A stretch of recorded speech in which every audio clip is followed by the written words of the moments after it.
Hi, my name is Rukmini Iyer, and I'm based in Mumbai, in India. And in the spirit of this conference, where we are exploring the idea of crossing borders, I'm recording this for you in the midst of a business trip in Dubai. I'm going to be sharing with you about my work in the area of creating safe digital spaces for cross-border dialogues in a world where physical borders are getting rather challenging to work with. Let me take the liberty of sharing with you why I do what I do. I was born into a conservative Indian family who I continue to massively challenge with my antics as the proverbial black sheep that questions aspects of inherited identity and the expectations that come from there. And a lot of this was done out of curiosity and what I would deem was critical thinking, and therefore in an impersonal manner, until a few years ago when my identity became starkly political for me. Perhaps it always was, but as they say, people with privilege are often blinded to it. You see, I happen to be born into what is considered a Hindu upper caste family. And the legacy of that family name did not mean much to me until India in 2014 happened to elect a rather right-wing government. The party that formed the government had only 31% votes, the lowest share for a party to form a majority government in India since our independence in 1947. Cut to 2019, where this government happened to be re-elected, and our parliamentary democracy ventured into a phase that we have never experienced before. In order to become the official opposition party in India, a party must gain 10% of the seats in the lower house of the parliament, the House of the People. As of 2019, we do not have an opposition party. This is a form of democracy we're not familiar with. A large part of the reason India went right-wing was because of this narrative of asserting the Hindu identity, with the allied advantages that accrues to the upper caste in the process. Personally, I seem to be at an advantage with my inherited identity, and yet this left me deeply disturbed. Nitty-gritties of governance aside, I had grown up in a secular country, believing that there is enough space for all, regardless of our inherited and chosen identities. But the shadows rising to the surface seem to say otherwise. And this made me rethink our relationship with democracy. When India became independent, we chose this form of government. We chose to be a sovereign, socialist, secular, democratic republic. And over the years, at least some of us forgot that this birth of India happened when the womb of the subcontinent was torn apart and the contents of it ripped out into two countries formed on the basis of a divisive religious narrative. And there was no dialogue to heal this wound.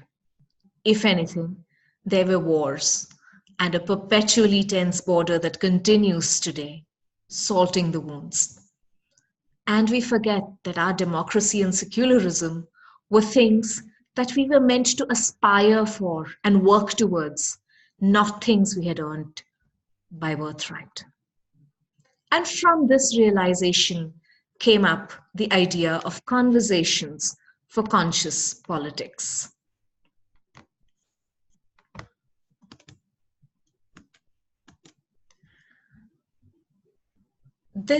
In designing and holding these spaces, I attempt to pull in my skills in service of a new world that we all aspire towards. Professionally, I work with corporate organizations around the world to create conscious leadership in business. A lot of this is done through facilitation and coaching. As a peace builder, I run peace education and dialogue programs for youth and adults. These aspects of my background came together in creating what I call the conscious politics conversations. So far, we've run virtual conversations over Zoom for participants from India and Pakistan largely, apart from a few local conversations we've run in India. And some of the themes that we've addressed include conscious voting, with voting being our primary responsibility as citizens of a democracy. How do we engage as voters? Engage within and without. Within, how do I recognize the factors that unconsciously impact my vote? My religion, my caste, my privilege, my gender. And on the outside, how do I research and connect with the candidates that I can vote for, engage with their manifestos, and vote for the larger good of the constituency beyond my own personal opinions? We've had conversations around borders within largely. Some of our conversations and often silent spaces we've held have been about connecting with those borders within. Through my study and experience as an unconscious process worker, I've realized that unless we own up and manage our personal boundaries, external borders will remain and play out our inner conflicts. And esoteric as it may seem, a lot of humanity's work in the context of world peace is going to be about managing inner conflicts so that we can stop projecting them into the outer world. And we've had dialogues on celebrations. It feels important to talk about what we celebrate, our ideas of what we celebrate in a festival or in a political leader or in an organizational leader or in ourselves. What we celebrate gives us a clue about what we are investing in and working towards. Curious conversations and explorations are critical to build our consciousness, and some of our dialogues have been about these.